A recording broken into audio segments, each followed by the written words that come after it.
As final year students in the universities, teachers training colleges and TVET institutions prepare to report back Monday, the Ministry of Education is still mulling over the academic calendar for the basic education level. Education Cabinet Secretary Professor George Magoha revealing that the second phase of school reopening will see Form 4 and Class 8 candidates report to school first before being joined by the other classes. Chemutai Goin now looks at some of the proposed solutions to counter the elephant in the room. The how to guarantee the safety of the children, even as the country awaits the announcement of the opening dates. The gates of learning institutions across the country have remained shut since March 15th, following an exponential rise in the number of COVID-19 infections in the country. It is time to open, and as His Excellency the President said, we just need to know the how. 7 months later, the government appears to be caught between a rock and a hard place. While daily updates have shown a drop in the number of cases and the positivity rate, tilting towards a flattened curve, authorities seem to exercise caution to avoid a rash decision. Argument being, the learning institutions are still not ready. Teachers having just reported back to school last Monday to begin preparing the facilities.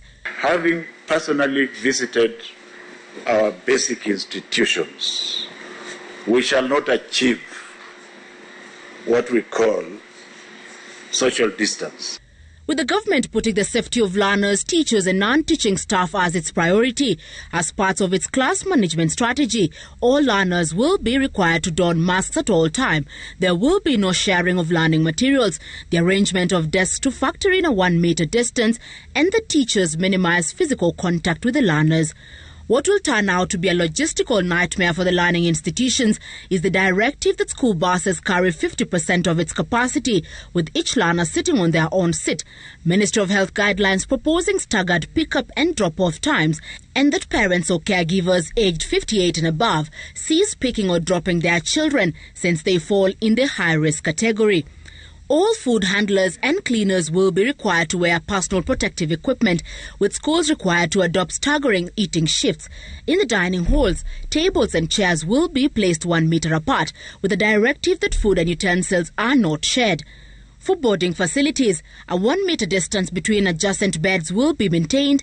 Learners warned against sharing personal items, and that the facilities will be regularly disinfected and cleaned. The Education Ministry, together with its health counterpart, will train medical personnel attached to the school's dispensaries on how to handle COVID-19 patients, while also equipping the facilities to deal with a possible outbreak. The facilities will also be attached to local health centres to manage any other health issues.